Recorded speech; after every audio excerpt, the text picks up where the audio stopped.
Okay, so good evening. And as you heard, I want to inform everyone that this session is being recorded, video and audio.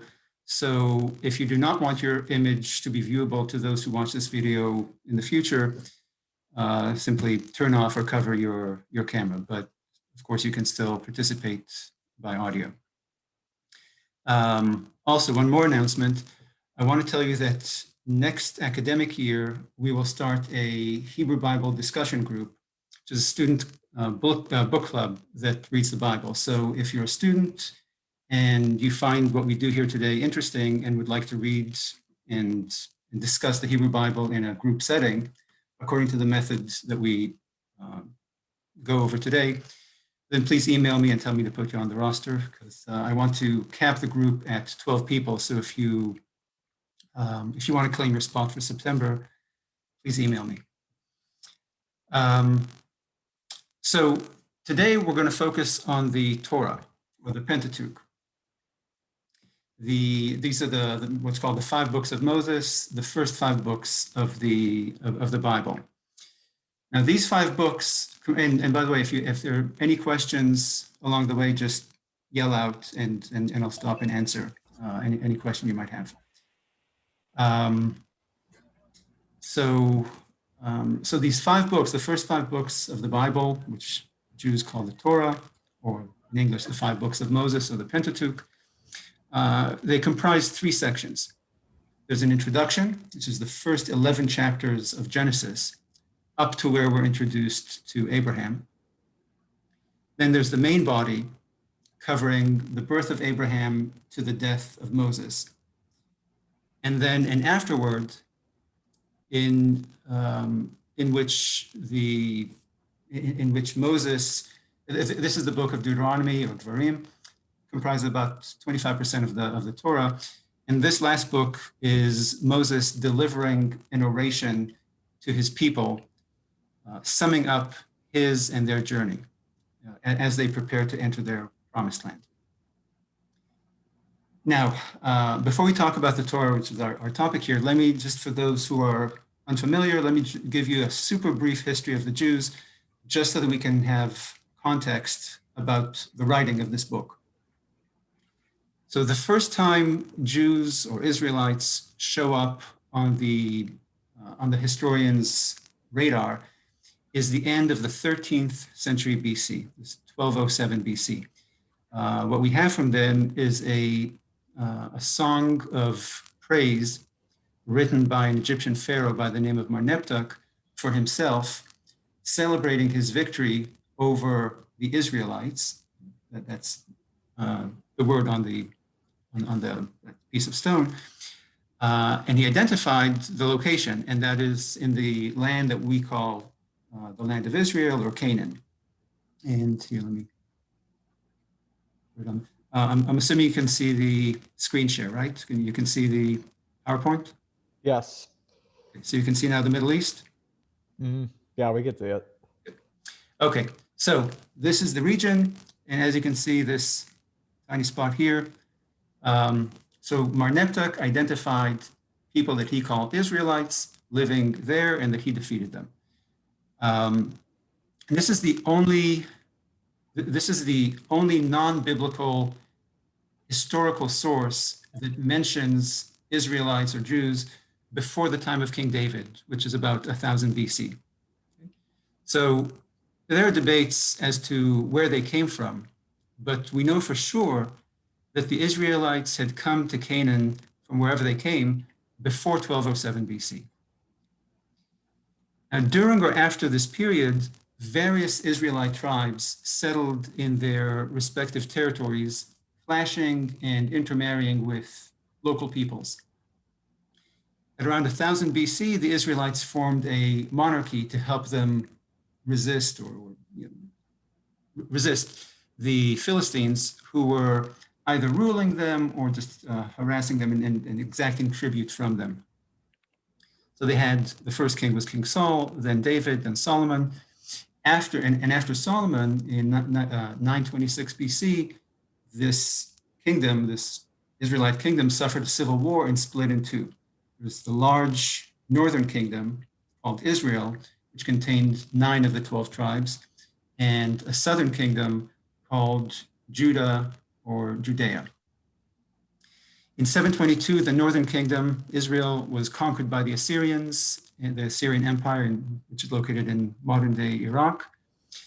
And the Assyrians sent the inhabitants of the kingdom of Israel, that northern kingdom, east into exile, into oblivion. Okay, so this is the point where these 9 northern tribes become lost. These are the lost tribes of Israel. They disappear from history, and the only ones left after that were the Judeans, the tribes that lived in Judea. These are Judah, Benjamin, and the Levites, which means that all the Jews on earth today are descended from that southern kingdom of Judah. And this is why, so the word Jew comes from Judah.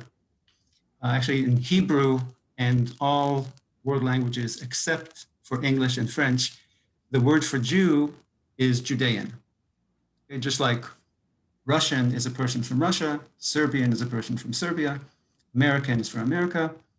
By the same token, when you say Jew in any language other than English and French, what you're saying is Judean, someone from Judea. So it's at this point that you can start referring to these people as Jews rather than Israelites. Okay, next step was in 586 BC, the Babylonian Empire conquered Judea. They destroyed the Jewish temple and exiled a large part of the Judean population to Babylonia. But 50 years later, the Babylonian Empire fell to the Persian Empire, and the Persians allowed a massive return of Jews from Mesopotamia, from Iraq, to Judea. And they then reestablished a political presence in Judea as a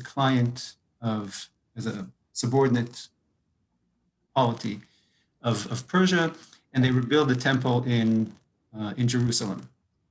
Okay, this kicks off what's called the era of the Second Temple, which lasts through the Greek period when Alexander the Great conquers this whole region. Thank you. And goes on into the Roman period.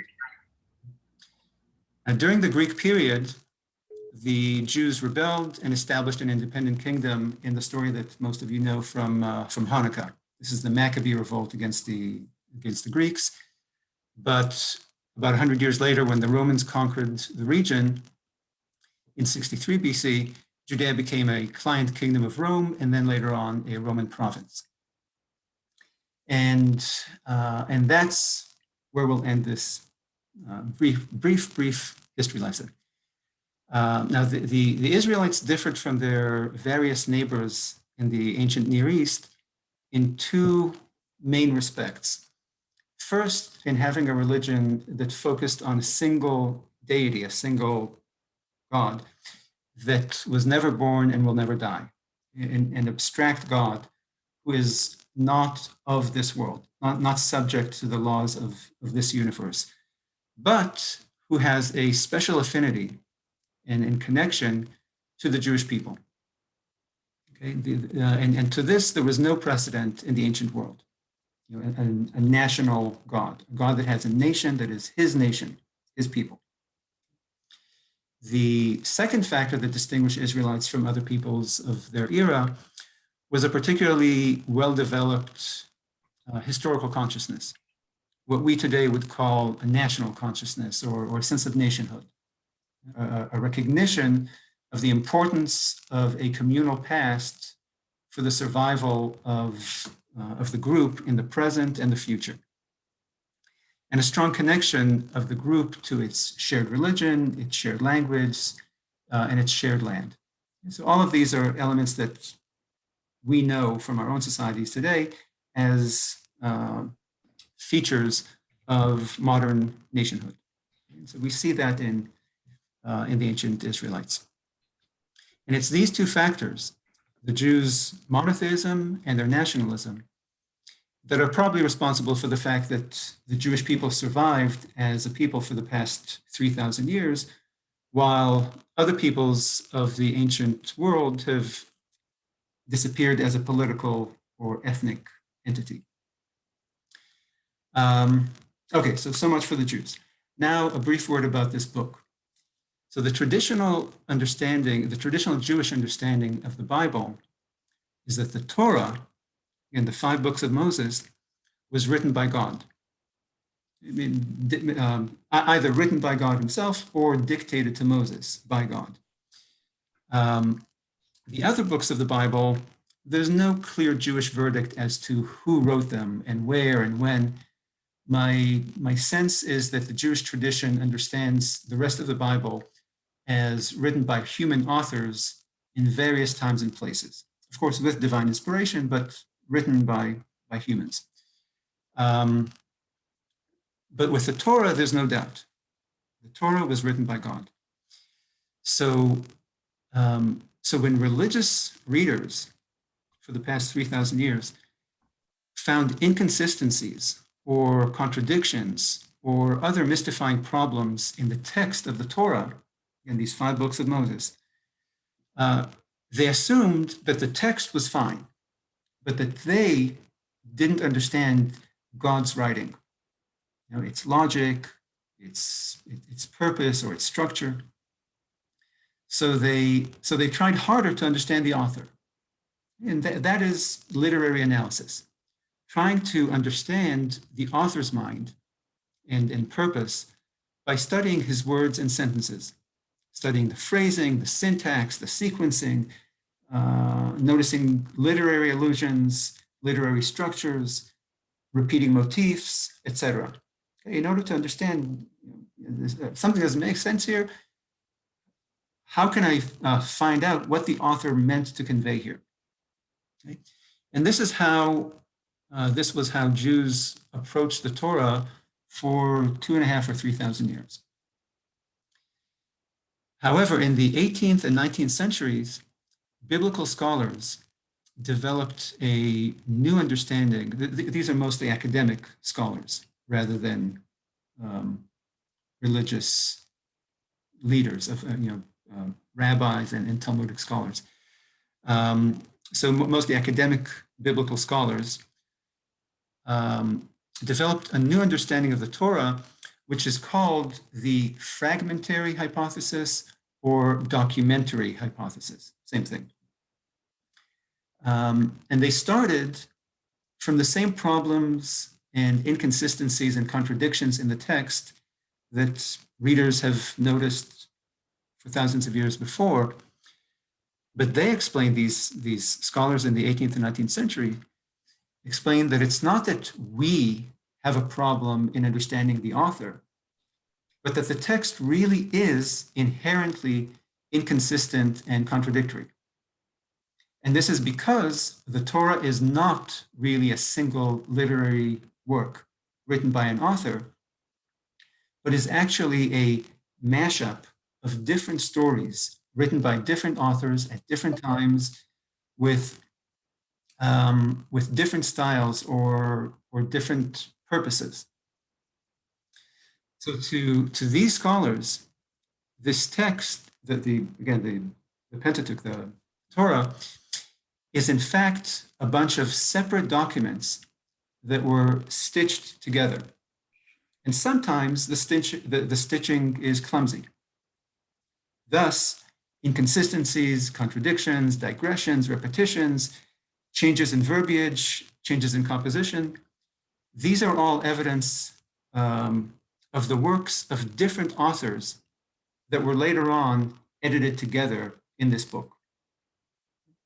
So to the adherents of this documentary hypothesis or fragmentary hypothesis, these different fragments that make up the Torah reflect the different religious traditions and historical traditions and different theological beliefs and different political purposes of different groups within Israelite society over time.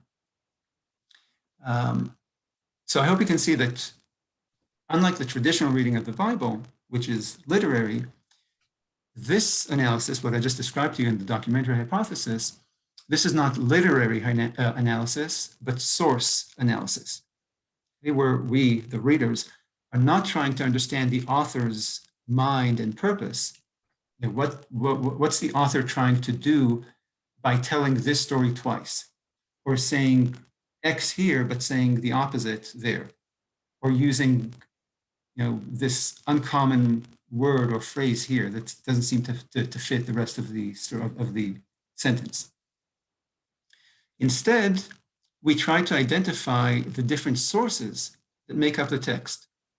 Okay, so it says X here, but Y there, because these are different texts, different sources, different fragments that were then stitched together by some later editor. Okay? So it uses this word here, but a different word there, because this is author A and that is author B. And they have a different language, different style of writing. So you can see here already that the documentary hypothesis starts with the assumption that the Torah is a human creation. Therefore, if something does not make sense, like the two conflicting creation stories that some of you have read in Sunday school or whenever.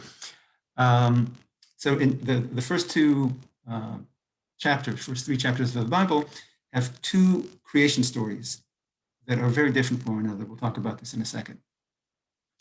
So when we see something that doesn't make sense, like these two conflicting creation stories, it's explained by the documentary hypothesis as evidence of human error. In this case, an editor's clumsy editing. Okay, he just mashed these two very different stories and let it go to press this way. So the documentary hypothesis invites the reader to find contradictions and inconsistencies in the ancient texts and to solve them through scholarly means. For example, using philology or history to identify the Torah's different authors, their eras, their geographic locations, and to speculate as to when and why these different writings were stitched together. Okay? This method of reading the Bible shines a light on the shortcomings of the biblical editors from 2,000 years ago, and shines a light on the expertise and perceptiveness of the biblical scholar, us, today. And this contrasts sharply with the religious understanding of the Torah as a divine creation, which of course starts with the assumption that the text does not contain contradictions or inconsistencies, etc. Okay? If some portions seem inconsistent, contradictory, or senseless to the human reader, that is because he or she cannot comprehend the text's meaning or the author's purpose or method. Okay? So this understanding of the Torah invites the reader to find shortcomings in his or her own comprehension rather than in the author, okay? Because the author is God. So this method of reading the Bible naturally takes for granted that the author is wise and skilled, and that the human reader might have problems in understanding the divine wisdom and meaning of the text, the author's intention. So what I'm saying is that religious readers throughout history have read the Torah as a literary work. They use literary analysis, whereas the documentary hypothesis offers us source analysis. Now this, just to clarify, this does not mean that literary analysis is for religiously devout people and the documentary hypothesis is for, or documentary analysis is for secular people. That does not follow. Some secular biblical scholars embrace the documentary hypothesis, but other secular scholars reject it. By the same token, many religious Jews and Christians embrace the documentary hypothesis. They're not Orthodox Jews and Christians, but they do claim religious faith and they uphold the documentary hypothesis. So the point is that rejecting the documentary hypothesis does not mean that you're calling for a literalist, for a literal or fundamentalist reading of the Bible. Okay? Rejecting the documentary hypothesis does not mean that you insist that God wrote it or that every word there is true. These are different issues. Whether the Torah was written by God or written by man is a different debate. Whether the Bible is true or whether it's truth or fiction Also, that's a different debate.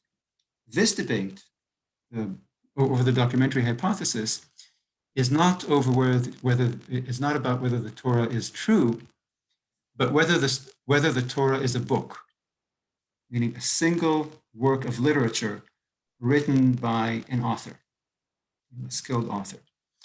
The documentary hypothesis tells us that this is not a book, but a scrapbook, a collection of bits and pieces from other works of literature that are brought together here, that are glued together, stitched together here in the Torah.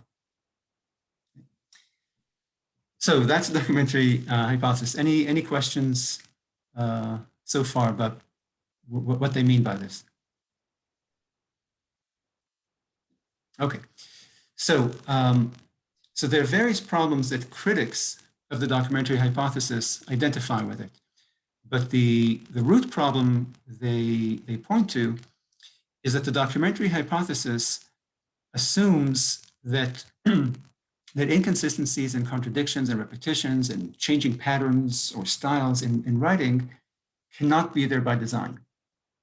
And I'll quote one biblical scholar who, in explaining the merits of the documentary hypothesis, says, quote, no good modern author will repeat himself or herself nearly so often as does the Torah. And it is true that in various stories, we get repeat retellings of certain details. Okay, for example, we're told twice how many animals and which kinds Noah brought into the ark. And the details differ in the two retellings. But there are two responses to this scholar's charge.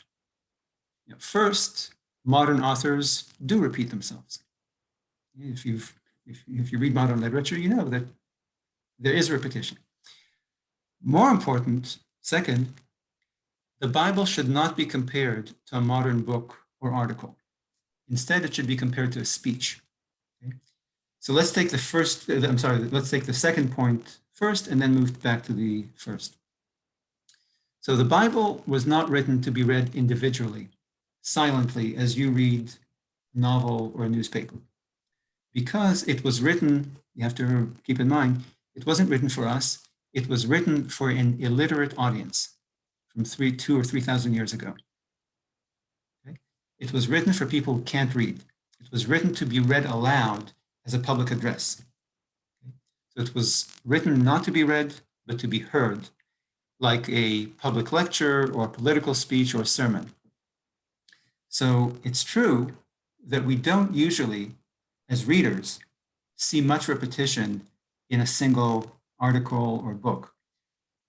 But when we're a listening audience, when we're at a political rally or sitting in the pews listening to a sermon, or listening to family folklore at a family reunion, how often have you heard elements of a story repeated and restated?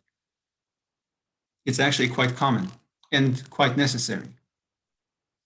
An audience of readers can reread a difficult part or the thought-provoking parts, but an audience of listeners can't.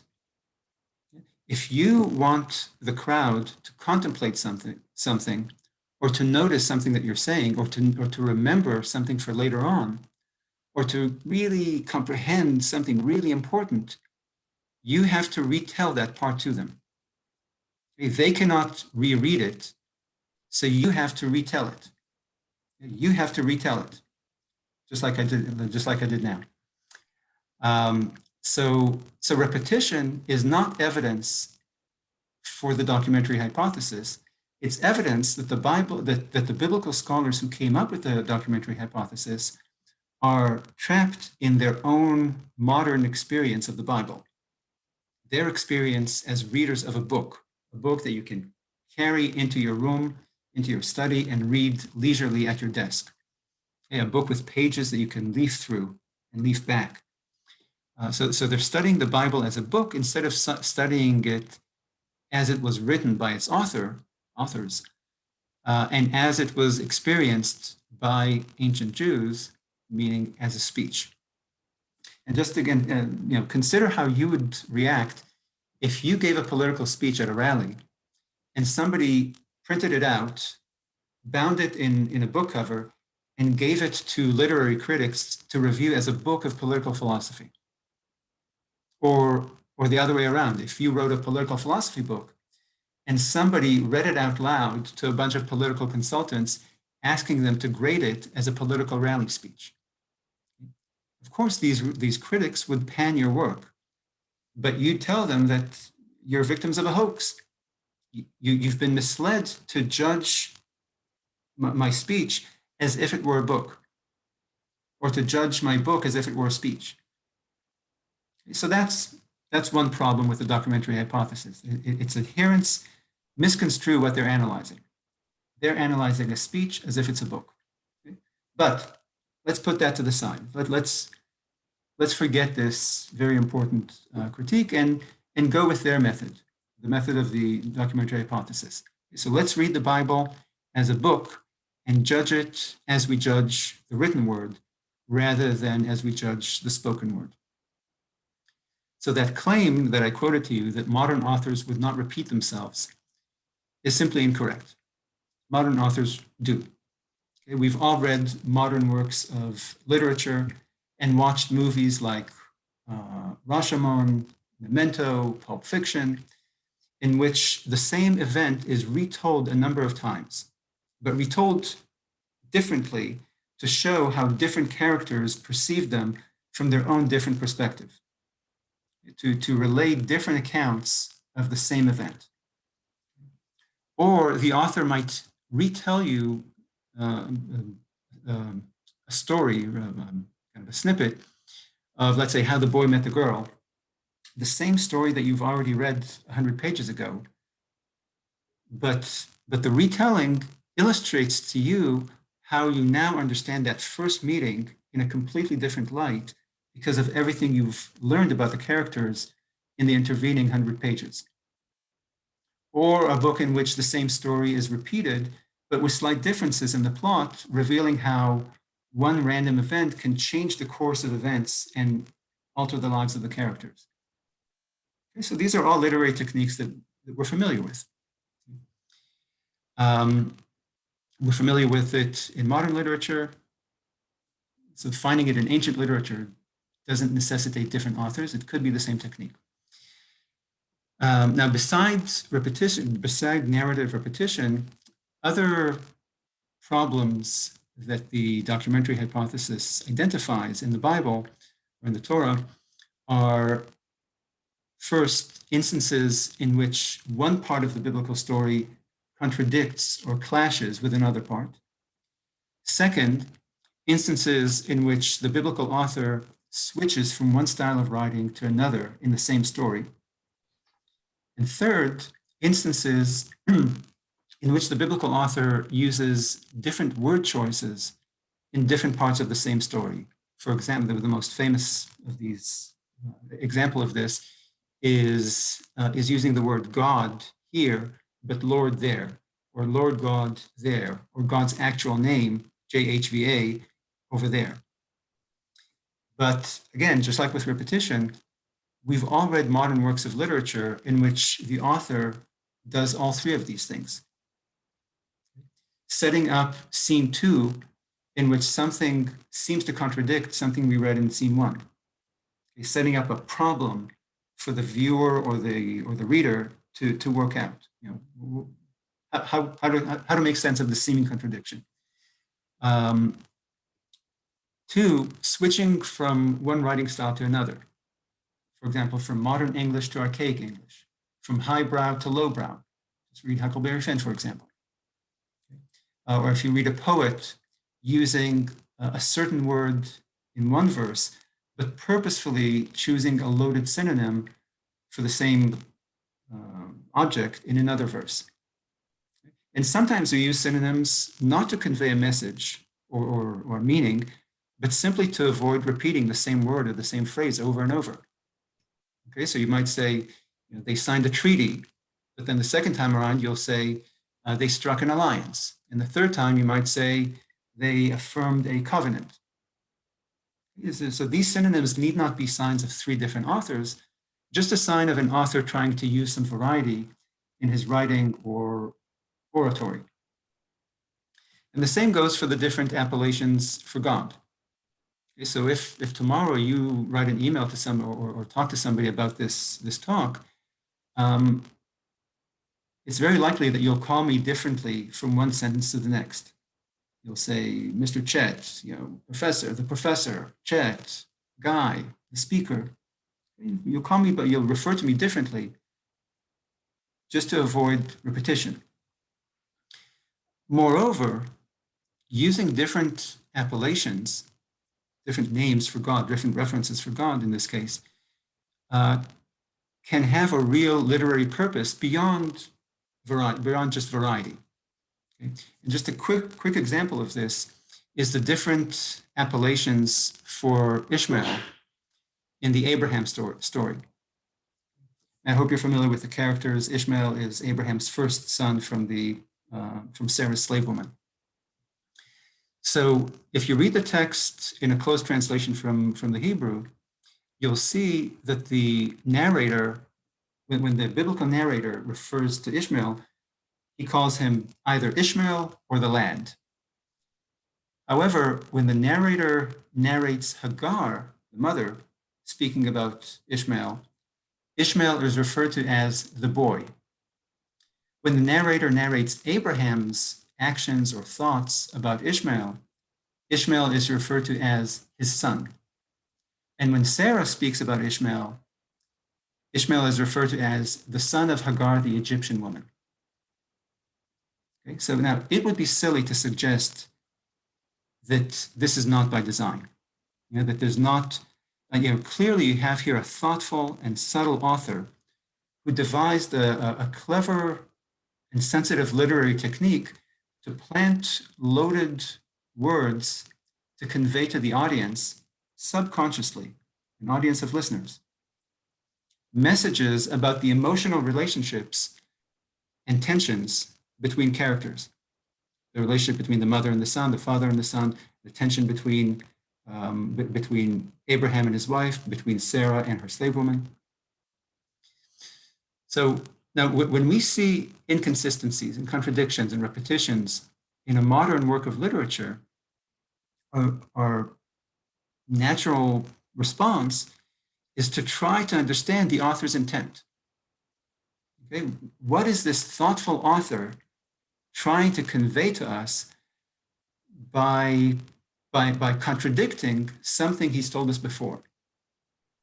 What is he trying to convey to us with this particular word choice or that particular way of retelling the story from earlier in the book, or referring to the boy this way here and that way there?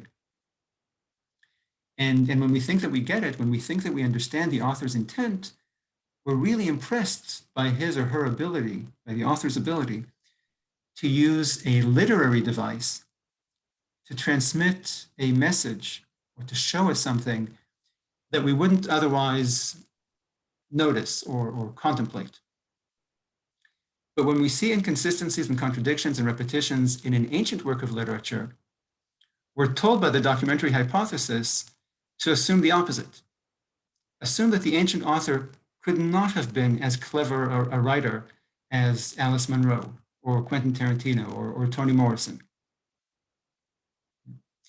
And who knows? Maybe 3,000 years from now, literary scholars will look at Tarantino and Toni Morrison and say, look at these repetitions, look at these contradictions, look at these inconsistent phrasings. That's evidence that this book or this script did not have a single author. Okay, but was instead different stories by different authors, which were then pasted together clumsily. Another short example of this is the story of the binding of Isaac. It's from Genesis 22. I hope everyone knows the story. I have here two nice illustrations. Are you still following the PowerPoint? Can you see? Yeah, we can see it. You can see? Yes. I can't hear. Can you see the images of Isaac's binding? We can see it. Okay, great. So the story, for those who missed it. God tells Abraham to sacrifice his beloved son, and Abraham dutifully commences to do it. Now, the author, when he tells us about Abraham and Moses going up the mountain to commit this deadly deed, the author tells us that Abraham took the wood, the fire, and the knife and marched up the hill with the boy towards where God told him to sacrifice Isaac. As they go along their march, the boy asks his father, I'm quoting here, "Here is the wood and the fire, but where is the lamb for the sacrifice?" So what problem do you notice here in the text? What inconsistency or again, problem do you notice there, identify here? He doesn't mention the knife. Right. Okay. The author told us that the father took 3 things, but the boy lists only 2, leaving out the knife. Okay.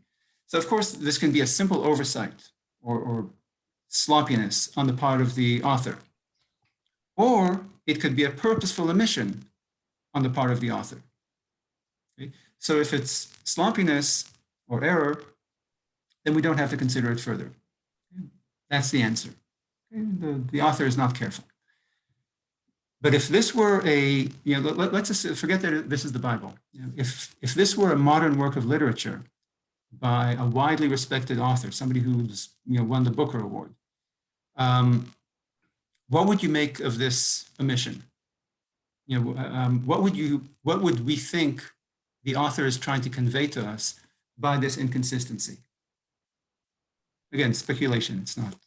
Can you hear me well? Yes. Maybe that Abraham was trying to hide what he was going to do. Right. Okay. That's one explanation. That the author, the all-knowing author, can see what Isaac cannot, which conveys what to us?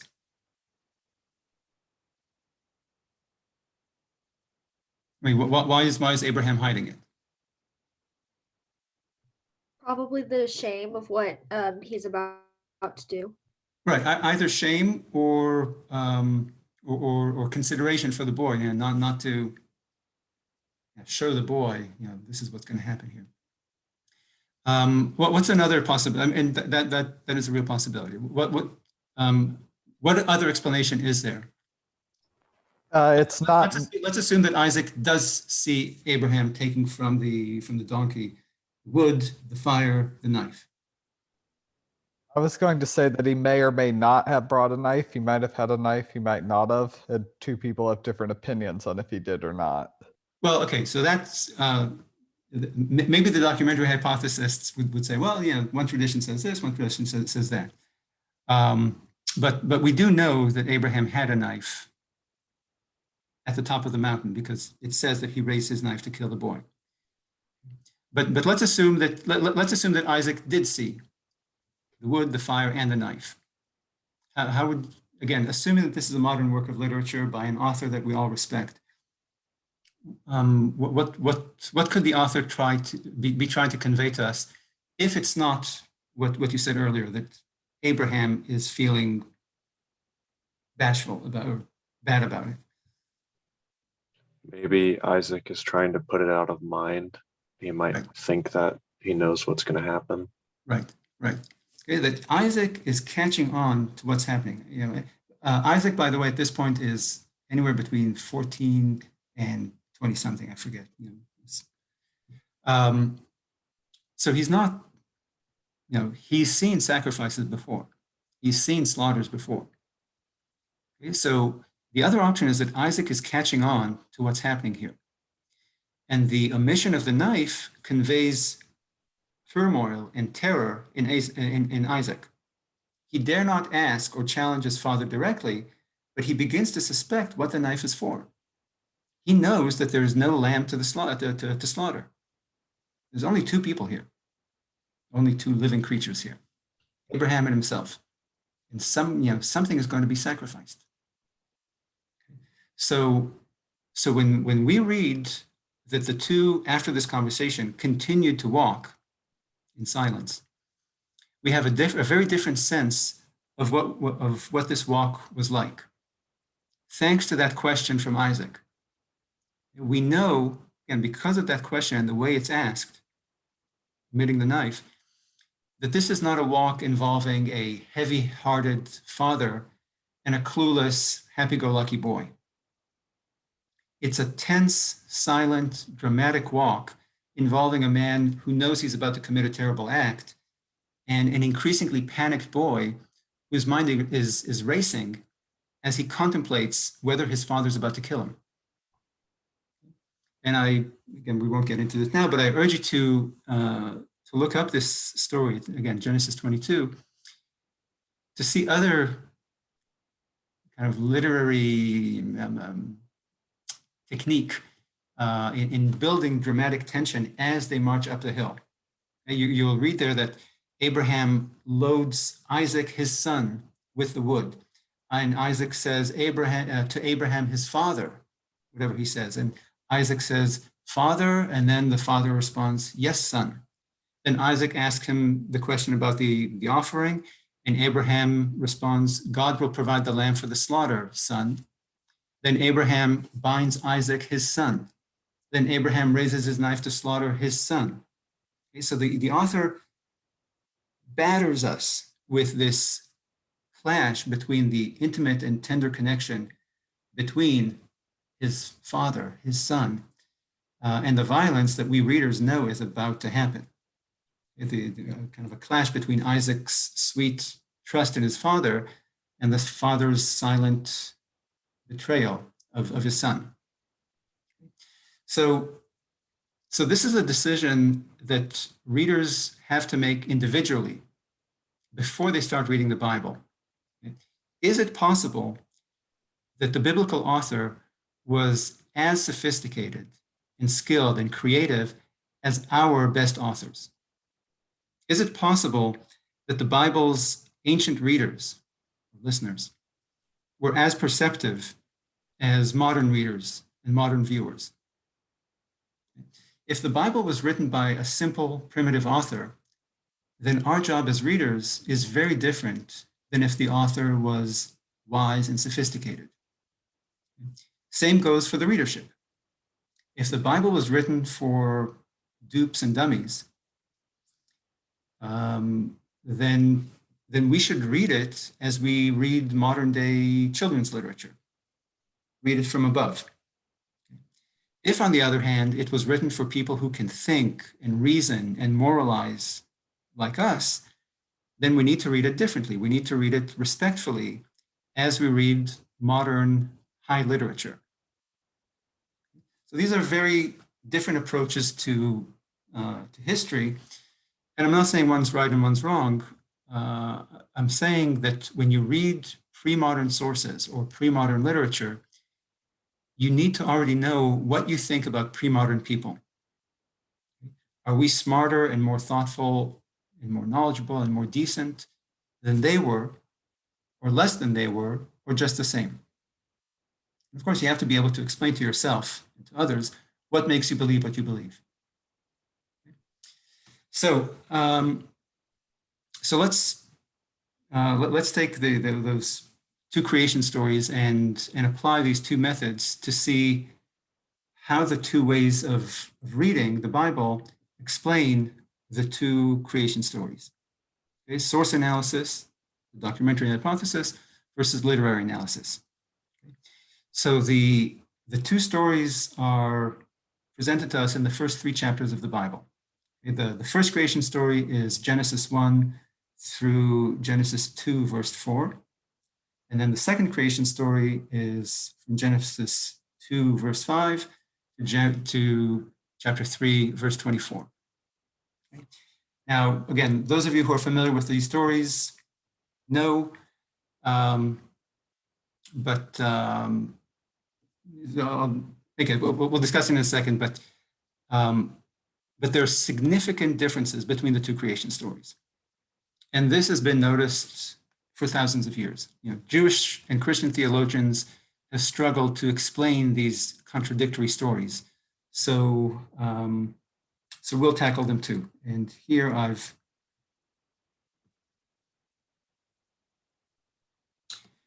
kind of distilled the differences between the two creation stories. You should see it on your screen now.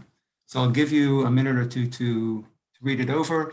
And again, you'll just, if you're familiar with them, then you'll be able to identify these, remember these differences. If not, just trust me. And then after we finish tonight, you can go and read the two stories and see for yourself. Okay, so I'll just give you 2 minutes to read and then we'll pick it up.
Do you need more time or is this good?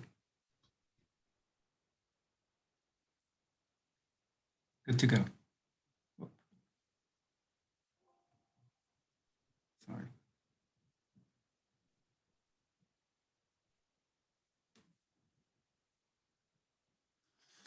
Okay, so I hope you get a sense, even if you haven't written, kind of read in detail, but obviously significant narrative differences with very different message about what happened at creation.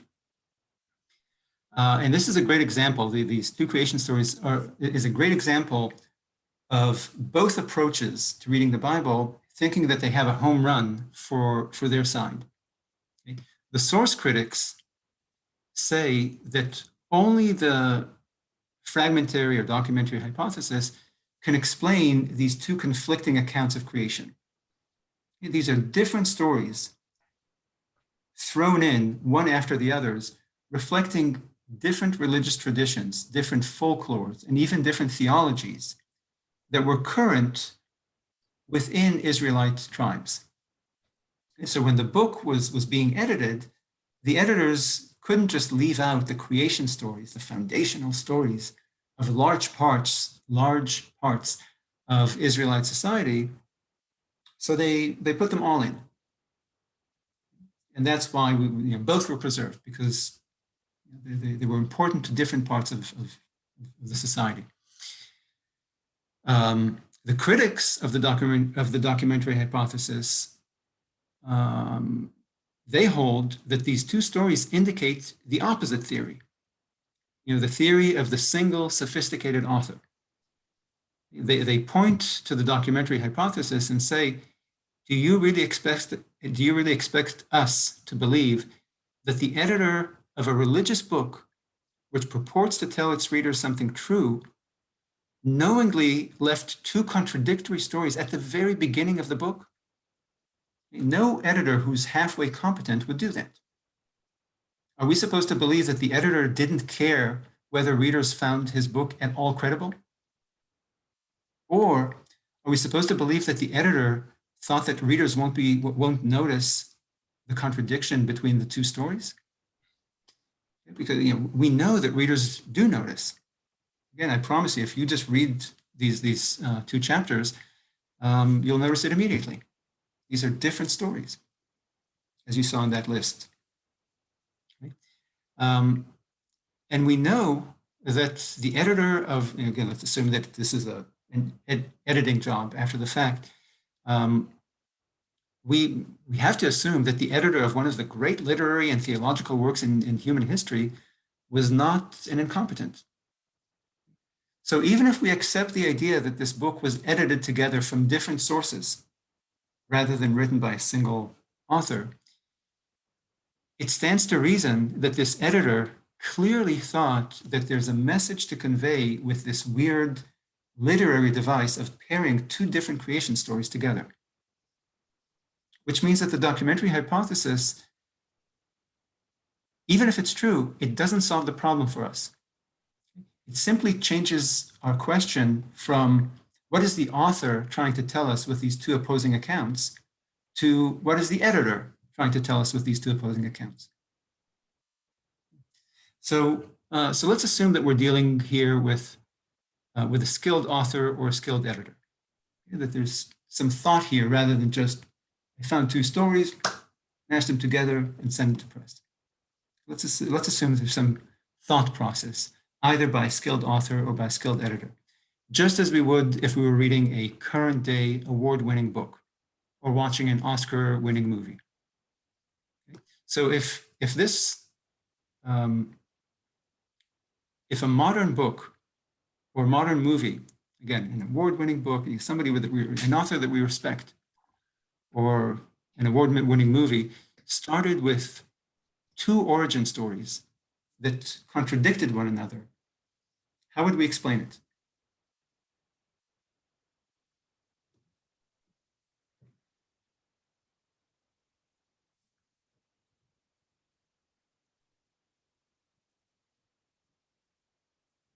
And again, I remind you've seen movies that have different stories and read books that have very different accounts of the same thing.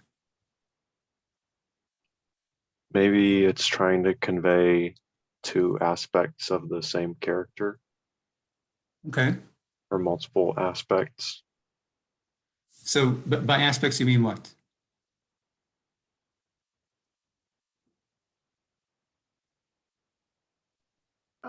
Maybe like using the same story to maybe telling the same story twice, but having two different how do you say it? Like emphasis.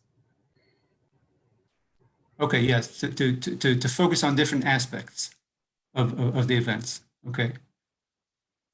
What other explanation could there be? What you're saying is the author wants to say two things, and he can't say them at the same time, and so he's telling the story twice, conveying one thing in the first one and another thing in the second. What other explanation could there be?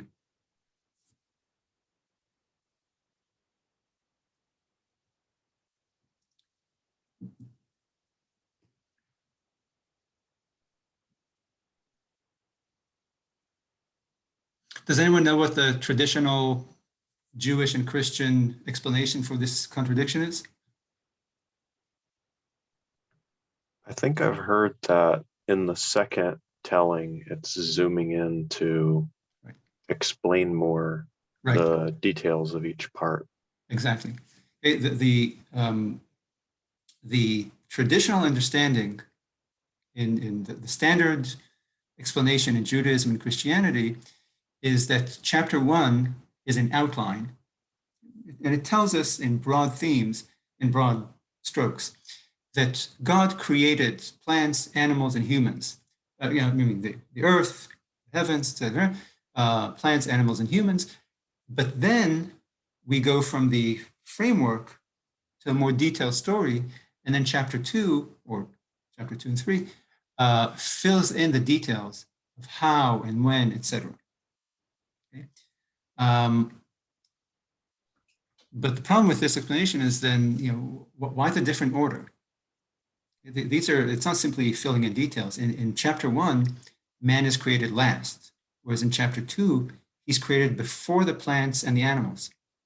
Okay, so that's not just filling in details, it's a different story altogether, different order of creation. And also why the different style. Chapter 1 is very lofty and poetic, whereas chapter 2 is written in very prosaic tone. And again, this is something that the documentary hypothesis makes use of to point to the fact that these are two different authors. One's a good author, one's a bad author. So another explanation, another more traditional explanation, is one that emanates from this observation, and that is that chapter 1 is poetic, And that explains the more lofty literary style and the fact that it arranges the order of events for dramatic or poetic effect. Even if it's not super accurate, it's more balanced, it's more harmonious, etc. Whereas chapter 2 is the History Channel version. It's a prosaic but more true representation of what happened. Okay? So perhaps. Now, if this were a Quentin Tarantino movie or a movie by Kurosawa, the guy who made Rashomon, or a movie by that whoever it was that made Memento, how would you understand this discrepancy? You know, these are movies that, again, make a point of telling us and retelling us, the same event over and over again for a certain purpose. So if this were, let's say, a Quentin Tarantino movie or that Memento movie, what would you make of this discrepancy, this contradiction between the stories? By the way, does anyone here know the movie Rashomon? Have you heard of it?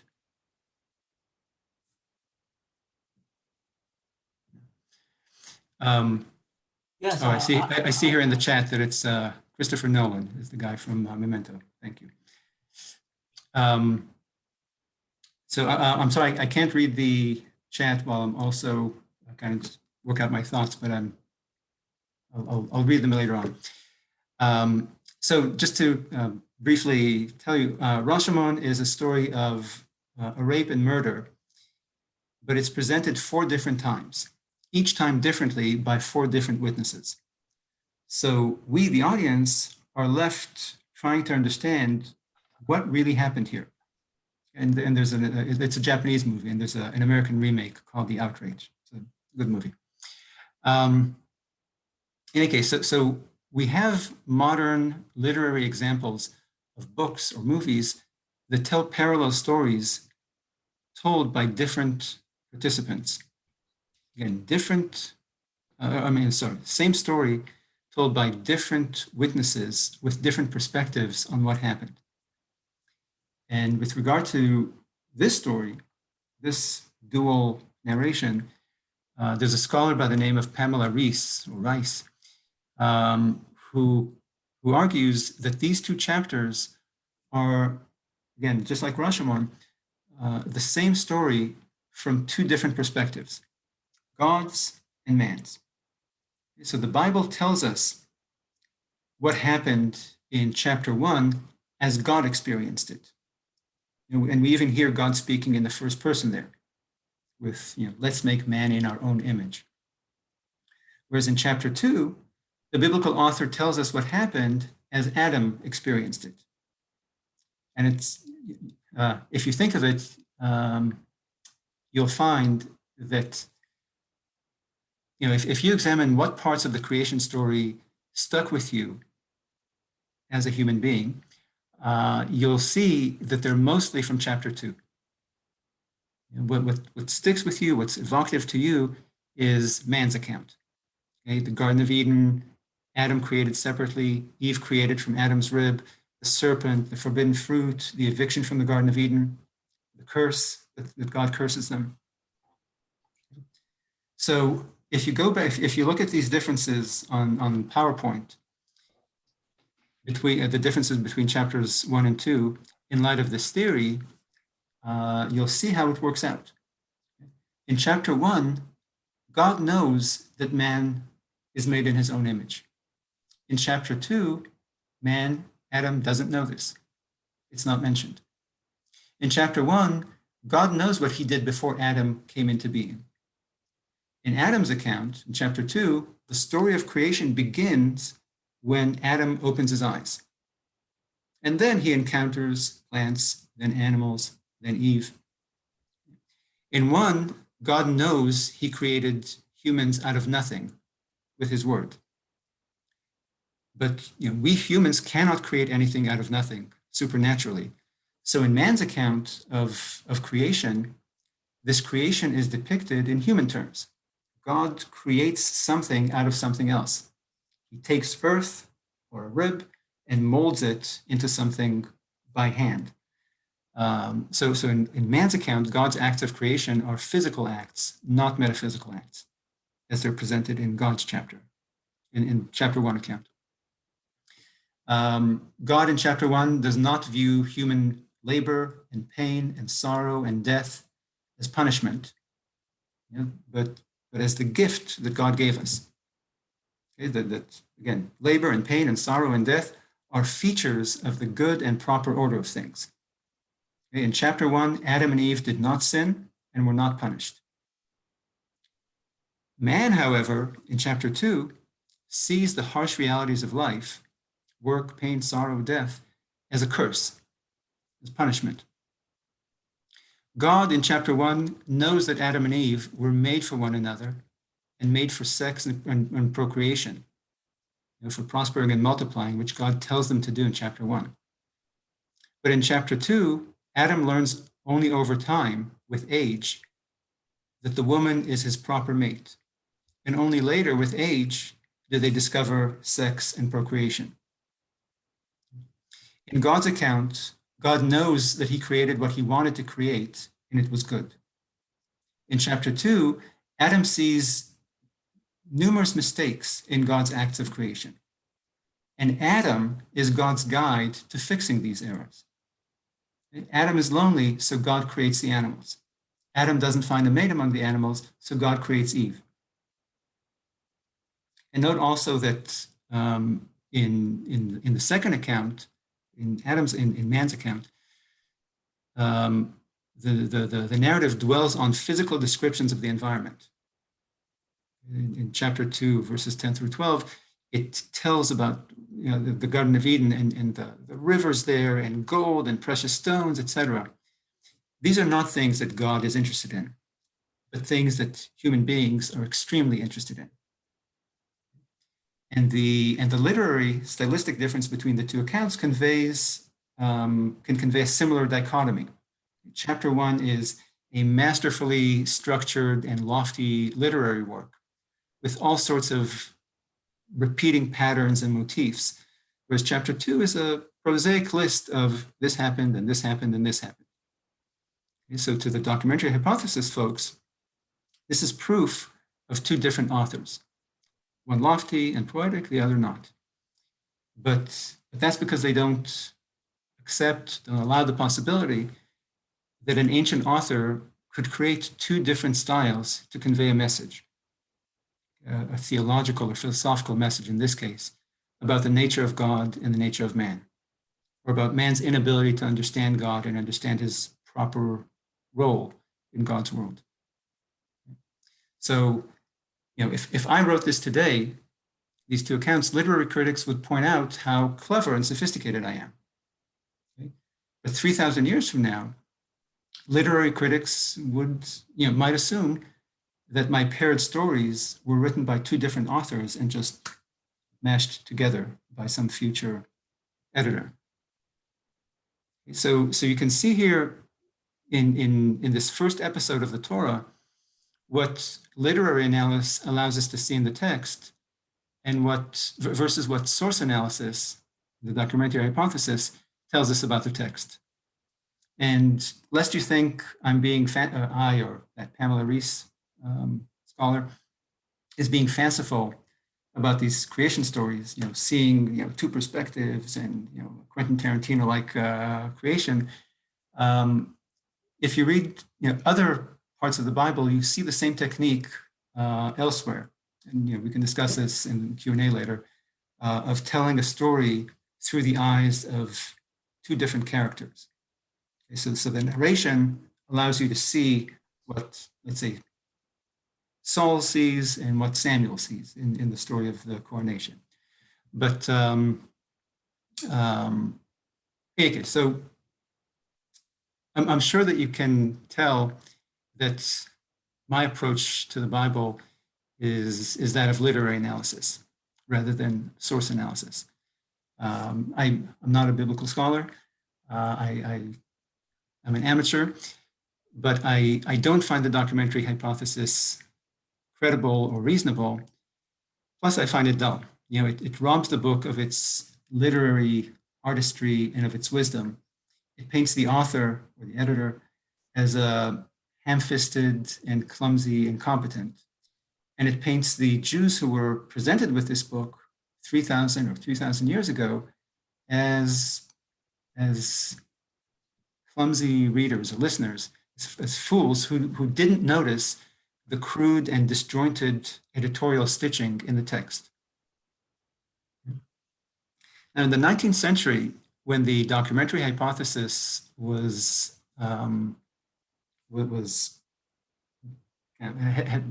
becoming the reigning approach to biblical studies, that same approach was taken up by scholars of Homer.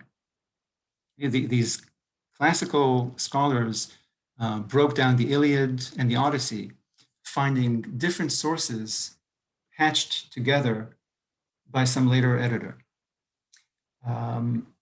But over time, these theories about Homer have been discarded. They've been left behind as silly. They're no longer taken seriously by serious people. Yet this approach to the Hebrew Bible is still very much with us, especially in Israel and in the United States. But I think, maybe in a generation or two, it might become a scholarly relic as it is in Homeric studies. And I think that this started happening, at least in European universities, about 60 years ago.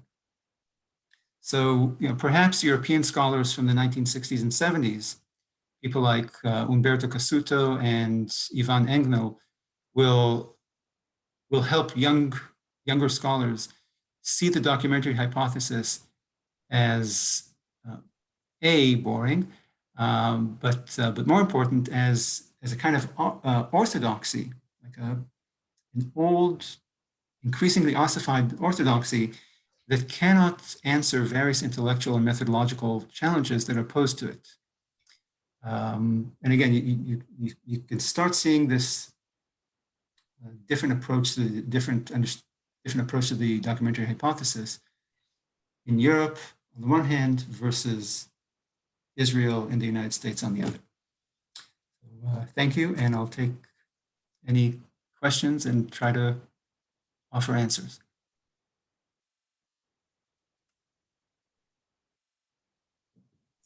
Thank you. That was a good presentation. Thank you.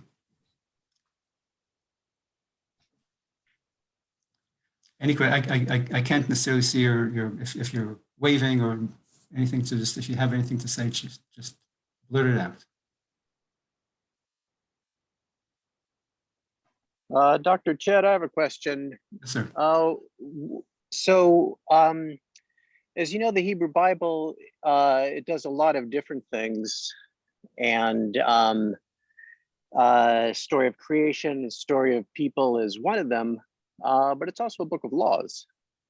And there are some books that, I mean, if we do read them as literature, I mean, it's a really, really bad stretch in a long book. And I think one thing that's so just really interesting and challenging for contemporary readers is just what to make of this work that's just really multifaceted and really unlike anything else. In other words, I think one of the things that it tells us just as readers, it tells us something that that novels don't. In other words, it just has this dimension of meaning that you might find in novels, but you don't, namely this religious dimension. And when you do find it in novels, it's sort of derivative from the original source. But even just at the level of form, it's not a novel. It has a. I'm just thinking of Leviticus, which, as you know, in some traditions, they in some schools, students begin with Leviticus rather than reading chronologically, and then kind of read the story in light of the law. But But just what do you make of that? Let's just take Leviticus for example. Just how does a narrative, more literary approach shed light on this long, dry stretch that may be better served through some other kind of analysis? Right. So look, we don't know. We know that over the course of the late classical era and in the Middle Ages, Jews developed a method, a cycle of reading through the entire Torah, the full Torah, in bits and pieces. The narrative parts, the boring parts, the laws, etc. But we can't know what parts of the Torah, what parts of the Bible, what other books of the Bible were read in public gatherings more or less. I suspect, I feel bad for those students who are exposed to Leviticus first or at all, because certainly, as you suggest, it's not entertaining reading. It's practical reading. It's practical guidance for priests, for leaders of the camp, etc. How to build the temple, the tent, the Lord's tabernacle. How long, with what materials, etc., etc. So, I don't know. I don't think anyone knows whether these parts were read to the public or were for the use of the priestly class, because these are practical things that are, many of them are none of the business of normal people like you and me. But the other parts, the parts that are more are more attractive to the everyman, Genesis, Exodus, Deuteronomy, Numbers. You have here a story that is, look, the nice thing about the Bible is the Bible is truly it's literary in a way that many other holy books are more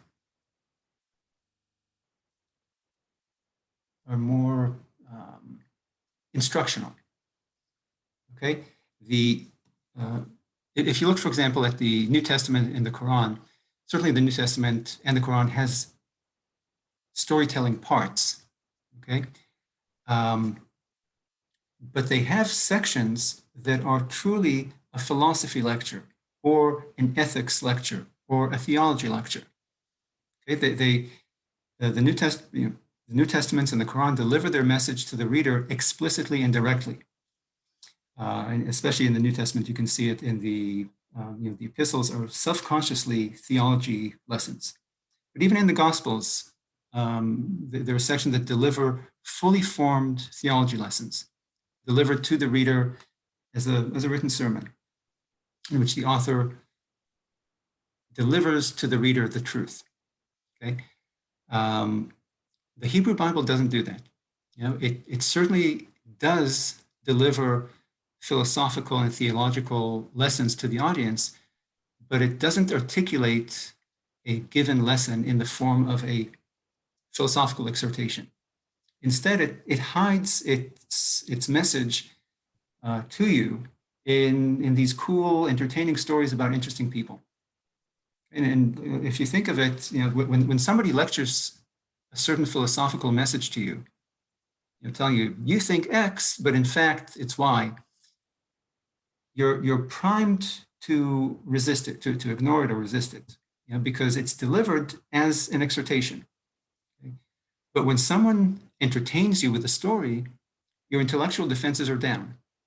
So you absorb that philosophical message without noticing that you're being indoctrinated or taught.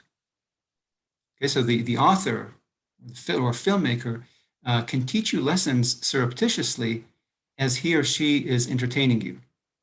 And so in this respect, the Hebrew Bible is completely literary. The story is front and center, again, in those, in most parts of the Bible. Okay, those 4 of the 5 books of Moses, certainly Joshua, Judges, Kings, Samuel, great stories.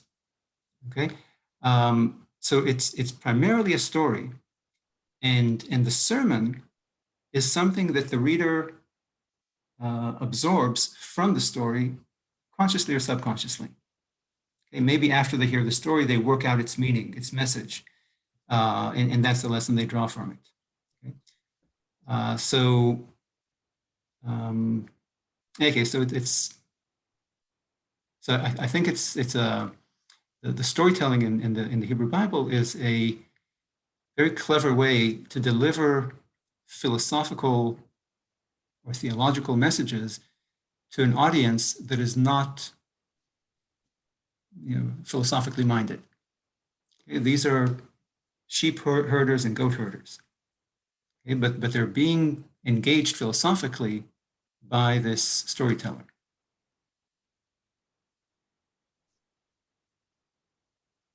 Hey, Guy, can I ask a question? Of course. First of all, I enjoyed your talk. I like how you kind of stood up for wisdom of illiterate community, how you stood up for orality. Seriously, I mean, like, that's important. I mean, these are my people. I used to be illiterate myself. No, really, I don't believe it. But no, seriously, like, people who study pre-modernity, we need to be reminded of that a lot. And I do have some counter proposals. Like, I agree that there's problems with the excesses you can do by taking the documentary hypothesis and running with it. Like, you can't, what I want to propose is maybe a middle way where, like, we use it as a useful model that explains some problems and tendencies, and don't use it when we don't have to use it. But one thing I think you're not really accounting for is, like, the people who are smart at this thing, and I don't have a big dog in this fight, but the people who are, really into this, they identify certain traits of the priestly source, for example, or of the J source, and I think they're right. Again, I think there's some truth in it, and it's especially messy here looking at Genesis 1 and 2, where, like, that has outside stuff, like the whole first 11 books of Genesis are kind of have a lot of international mythology in it. So it's clear there are some scenes, there are some pieces. I don't think that has to mean that it doesn't work as a literary whole. But if you look really closely, I think some of those tendencies and traits are there, especially in a book with so much variety. It's not, of course, a book, it's a library with so much variety of thought. Like, one example, again, to stick up for the documentary hypothesis, is you see the Deuteronomy mind at work through the whole thing. Like, it's a really kind of, it is not the only voice. It's not the only model of understanding things like human suffering or why bad things are happening to God's people. But it is a strong and kind of consistent voice. You can kind of smell these out. And I know I've talked too much, but, like, No. One thing a parallel problem for me that it reminds me of is something I'm more familiar with is the early Christian texts that are in the Christian Bible. We have this Q hypothesis for some of the Gospels. It's a document we don't have, and it's the same problem where some scholars pretend like we make whole arguments and build whole structures on the Q community of a document that we don't have, that you can kind of see signs of in the Gospels of Matthew and Luke. At the same time, it's clear these people were working with written materials. Someone like Luke and Matthew, it's clear they had 2 or 3 texts at their disposal. They each have their unique spin, like you said. They're each putting their spin on it. But even within Luke, anytime Luke's, tells the same story twice, he tells it differently. That gets back to the kind of problems you're getting at. Well, but again, we see these same problems in modern literary works, and we accept them as clever literary devices. Now, again, I'm far from an expert on this, but Or am I? well, at least this is your era.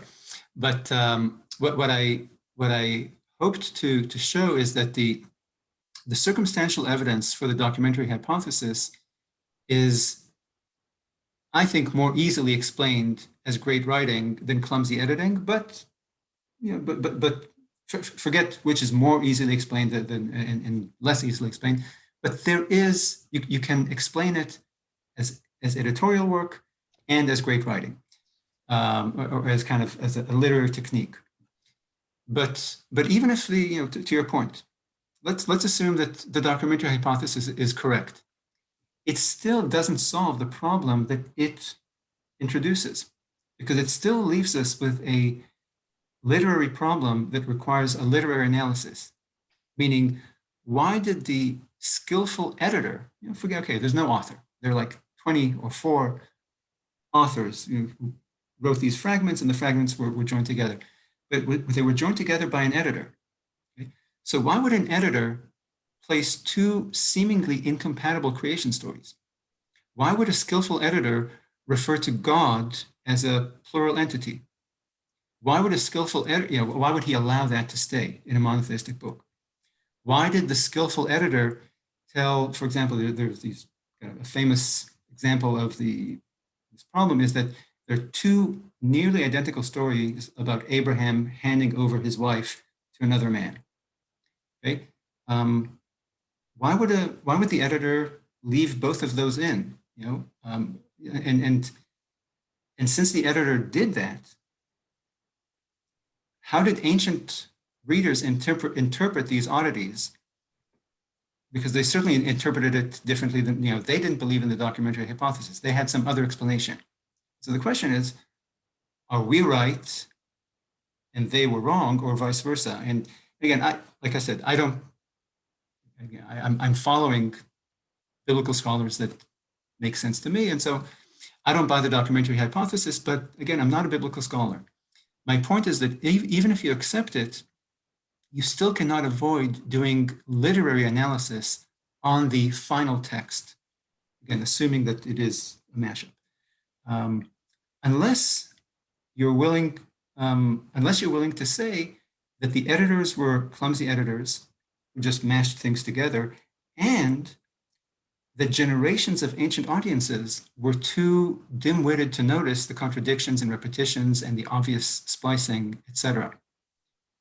Well, so, can I be difficult and historical and kind of turn that around on you? Like, I agree. Like, even if the documentary hypothesis is correct, we still can approach it as a literary whole, and we should, look at it in different ways. If you're right and it is a literary unity, what is it historically? And it just makes me want to know what part of the sky it dropped out of and when. Like, I can't help but attack something historically too. So like, we're either way, it can be just 2 sides of the same coin. You're absolutely, look, the documentary hypothesis approaches the text historically. Okay, it wants to know the history of the text. When is this part from? Where is that part from? Why was it created? What's a political setting and purpose? So we could spend our time doing a historical analysis of these books, focusing on when and where this story was written, how it reflects historical realities from this time or that place, and where the text matches the archaeology, and where the author clearly fudged for dramatic effect. So we can examine the text with an eye to history, or with the tools of history. Or we could stick with the tools of literature. Okay?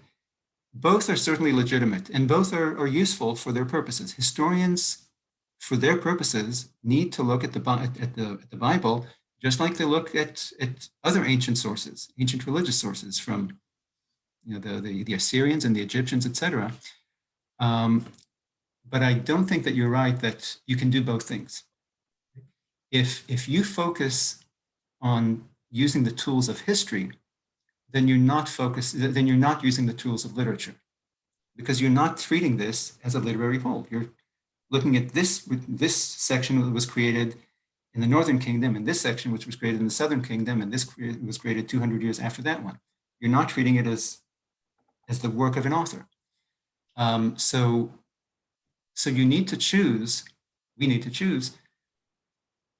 Are we historians or are we literary analysts? And to me, look, if focusing on, what were the actual boundaries of David's kingdom? It says in the text that it was this, but archaeology tells us something else, and the literary pattern within a text may tell something different. And whether David really turned the tables on the Philistines, whether there was a Goliath, etc. We can do that, and for historians, it's important to do that.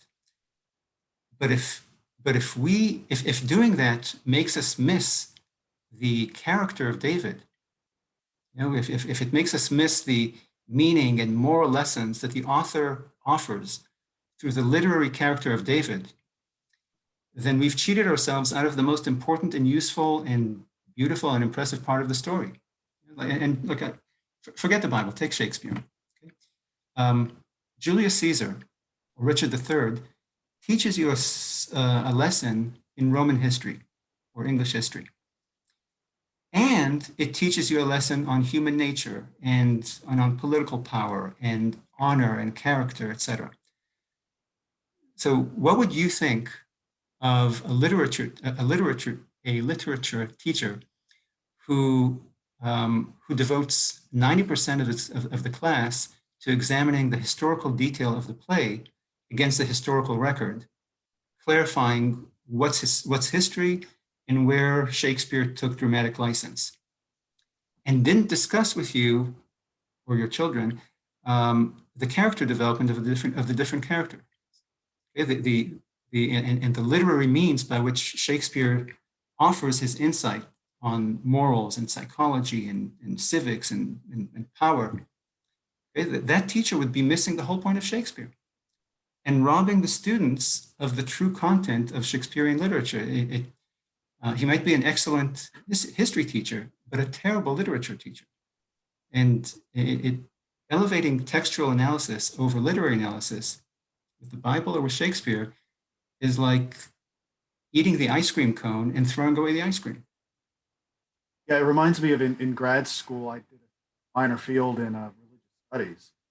And we were sitting there before the professor came in. And one guy said, man, I really liked reading this stuff better before I got into it academically.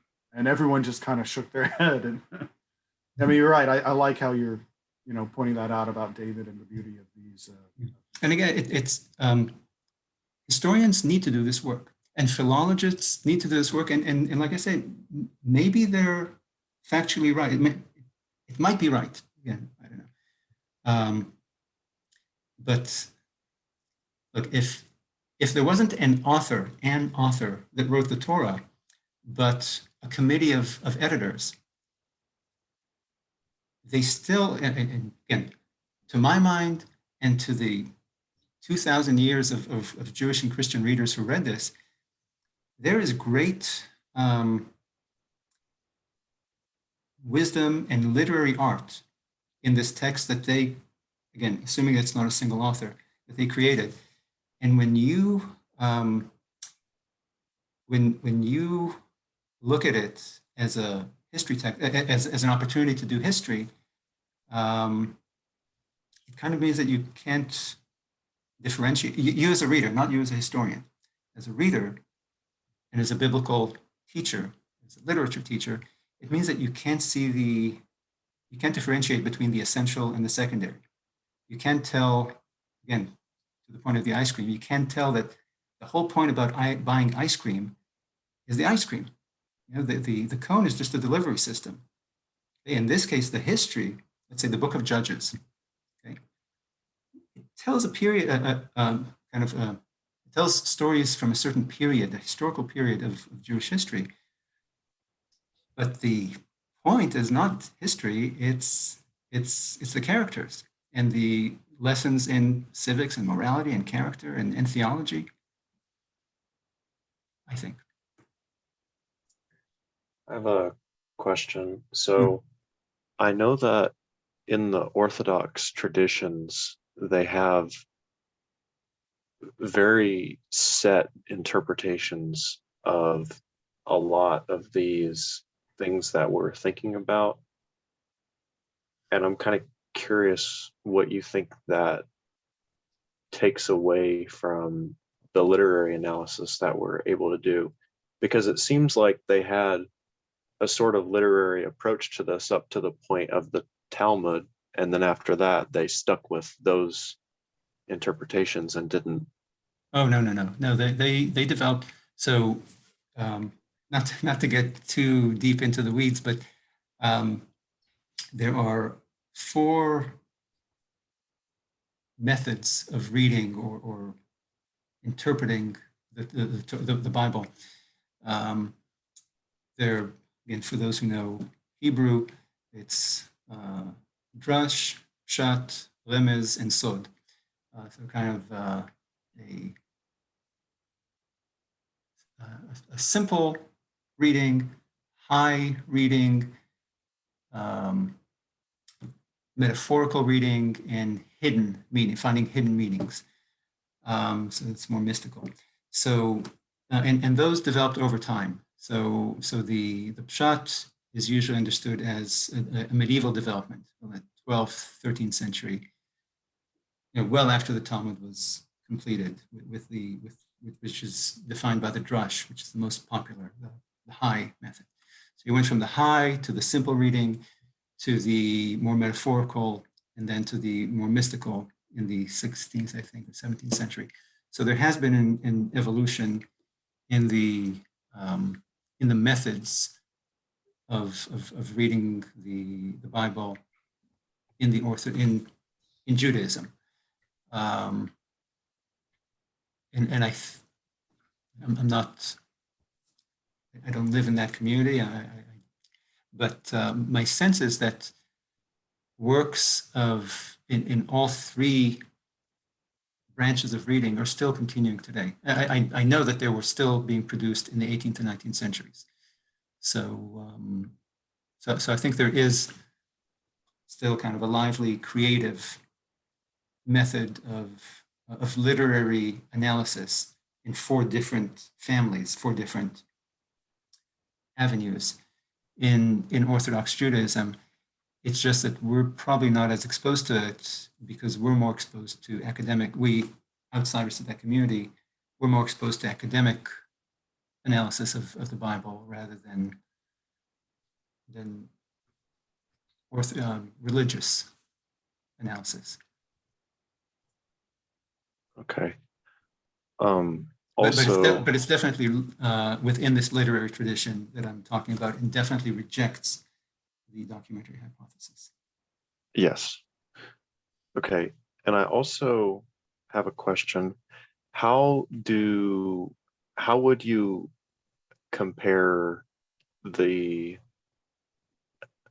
what would you compare between the different books of the Bible if we're considering the first 5 books to be one author? How would we compare that to books like Job and Ecclesiastes, which seem to have different perspectives than the ideas in Deuteronomy, which are, do good and good will come to you kind of ideas? So obviously, the other books of the Bible, I think there's unanimity among religious, secular, and academic and non-academic scholars that the various books of the Bible were written by different authors at different times in different locations. And so they might reflect different flavors of Judaism, theologically, philosophically, sociologically. And you can see it just with Ezra and Nehemiah, who have a very different attitude towards intermarriage than other books, than earlier books of the Bible. Specifically with Job, it's a theory of mine, but to me, actually, so the book of Job is speculated to be one of the oldest in the Bible. And so, okay, just to finish the previous point. So you can see, for example, a very different flavor of Judaism in, let's say, the Torah or the early books of, the Joshua, Judges, etc., Samuel, and a book like Daniel, which is probably the last book to have been written and incorporated into the Bible. Daniel, it definitely reflects a different kind of Judaism from 3rd century BC, maybe the 4th, maybe the 2nd even. It's a more mystical Judaism than the Judaism of the early Bible. And so to that, certainly you're right that the Bible winds up accommodating, it's kind of a slideshow of Judaism over time, and conveys messages that perhaps evolve or indicate a different perspective, different circumstances, books that were written in the land of Israel, books that were written in the Babylonian exile, etc. But specifically, if you asked about Job, I think that, again, and we won't, shouldn't go into it here because it's too long and detailed, but I think that actually if you look at the story of Job and the story of Cain, you see a similar, the problem of theodicy, of why bad things happen to good people, is the central theological problem of any religion. And different religions have different answers for it. But I think that specifically, since you asked about Job, I don't think that Job contradicts the Torah, because I think you see the biblical author tackling that same problem at the very beginning of the Torah with the story of Cain, and in a more detailed way, much more elaborate way in the book of Job, reaching the same conclusion. My theory. But to your broader point, yes, certainly different books have different answers to and different perspectives on major kind of policy and theological and ethical questions that the Bible deals with. I just want to say that was really interesting talk. Have a good evening. Good night. Good night. Yeah, I just wanted to say, because I knew Job was the earliest, one of the earliest written, possibly, or after the 5 books of Moses, and I had never heard that there was a sort of unity between the two, and that's why it struck me as so interesting, because if they were so early in Jewish thought, how could they have such different views on suffering and what being a righteous person does for you? If you want, we can correspond about this, because again, it's kind of it's a theory. There's no this isn't science, so I can't tell you for sure. But I think I can make a good case that the message that the story of Cain is not a story of an evil man who therefore does evil, but of a good man who is driven nuts by, he's perplexed by not understanding God, and it drives him mad. Okay, and Cain does what Job's friends tell Job to do. And I think God's message to Cain, when God speaks to Cain, and when God speaks to Job's friends, he's telling them the same message, I think. So I think Job is just a more elaborate examination of this basic problem of any religion, of suffering in the world, unjust suffering.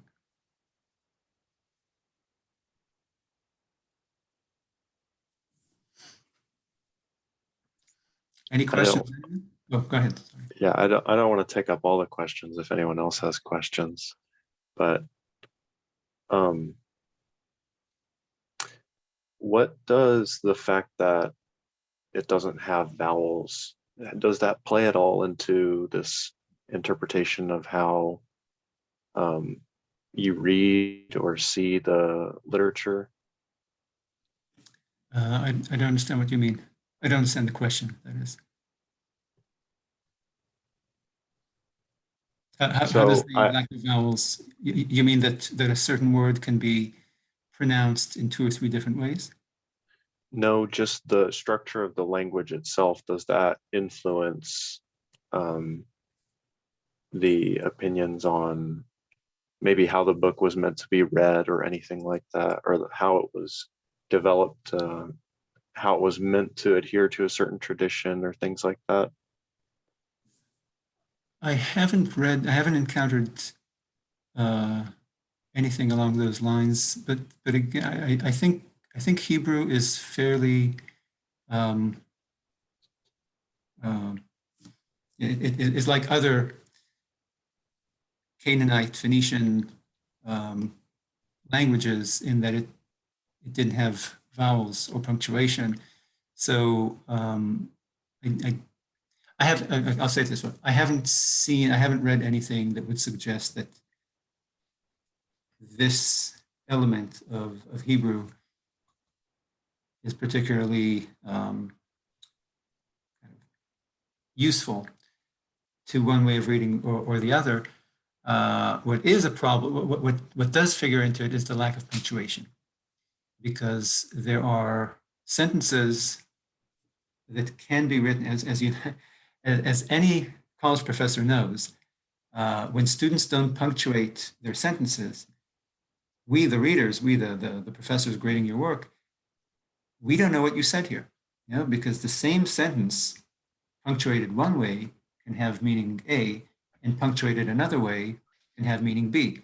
And so there are sections in the Bible that wind up, for example, the answer to Cain is one of the, God's answer to Cain is one of these instances where you can read God's words, read a certain meaning into God's words, imagining the punctuation one way, and a very different answer, putting in different punctuation. And we have no guide because punctuation wasn't invented yet. So that is a problem that it invites literary analysts. It offers them liberty, I guess, to imagine different original meanings from the author, because we just have no guide as to what the music was. How the author would have intonated the sentence in reading it.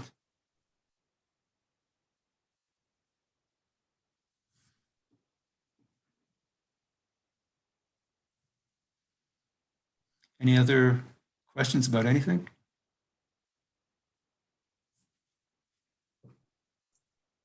So I understand that the Hebrew language went through a sharp dip for a time, and there weren't many people that knew how to speak Hebrew.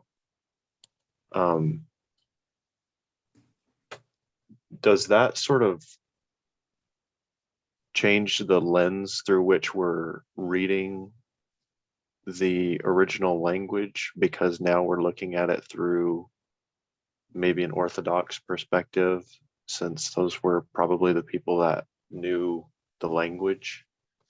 Right. So first, in terms of terminology, in terms of Orthodox, there was no such thing as Orthodox until the 18th or 19th century. There was simply Judaism. Once Reform Judaism, Reform conservative Judaism came about in the late 18th century, 19th century, then Reform and conservative Jews looked at the rest of Judaism, traditional Judaism, the Judaism that was Judaism, the single stream of Judaism since the time of the Bible till the formation of Reform Judaism, and labeled that, they called that previous, older, archaic version of Judaism Orthodox Judaism. But to your point, yes, Jews did speak Hebrew since the time of the Bible to today. It's just that they, of course, if you were illiterate, then you didn't. But anyone who, all those who read the Bible for those thousands of years, read it in Hebrew and understood Hebrew and could speak Hebrew, the Hebrew of the Bible. So the unique story of Hebrew is that it was a dead language for about 2,000 years. So it was a holy language. It's kind of like Latin. Okay, so Latin has been spoken and read by Christian scholars and priests, etc., since the time of Christ. Okay, but it went from being a lived language in which scholarship was done in it, people spoke it, to being a dead language that is read and spoken only in elite circles. And that was the story of Hebrew for those thousands of years until about 140 years ago, when it was revived. So, so the unique thing about Hebrew and Judaism is that a child in the first grade in Israel speaking Hebrew, speaking modern Hebrew in Israel today, can pick up a 2,000 or 2,500-year-old or 3,000-year-old text and read the Hebrew and read that 3,000-year-old text and for the most part understand it. Okay? By contrast, if you take a living language like English, for example, if you take a poem by Chaucer, okay, or even something from the 17th century, you would have a hard time understanding the English because it's a living language. It evolved. So the English language today is very different from the English language of the 16th century and certainly of the 14th century. By contrast, the Hebrew language of today is quite similar to the Hebrew language of 3,000 years ago. And so because it was a dead language for so long, it allows modern Hebrew speakers an immediate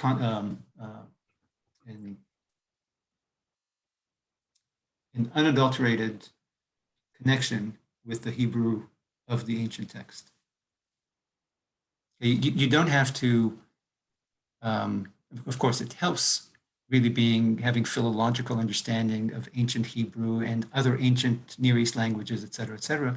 But if you're just some Hebrew speaker who just, let's say, grew up in Israel and spoke Hebrew as his native tongue, you can pick up the Bible and read and understand, I'd say probably 90% of it, probably even more.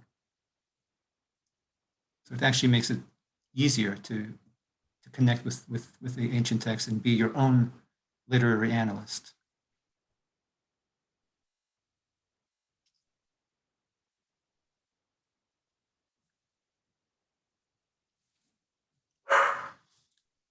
That's my dog. Any other questions I can answer?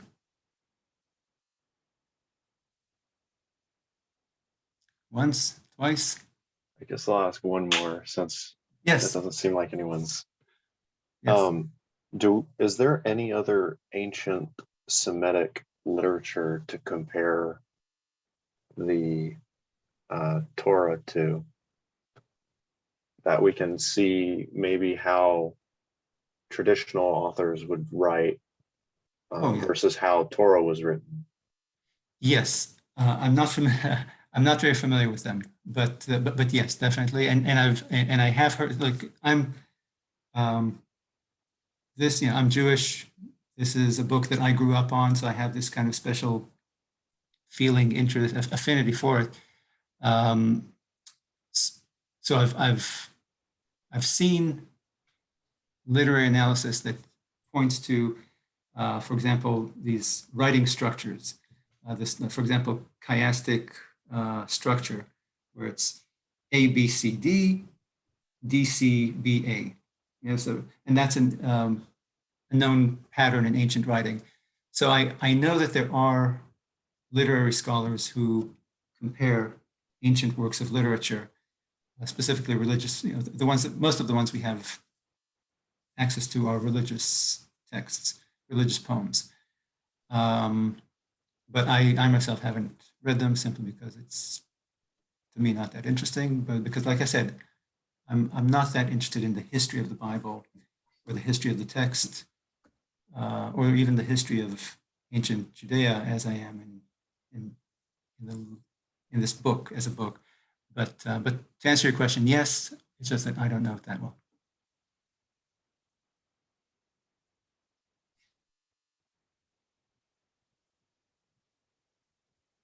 Okay.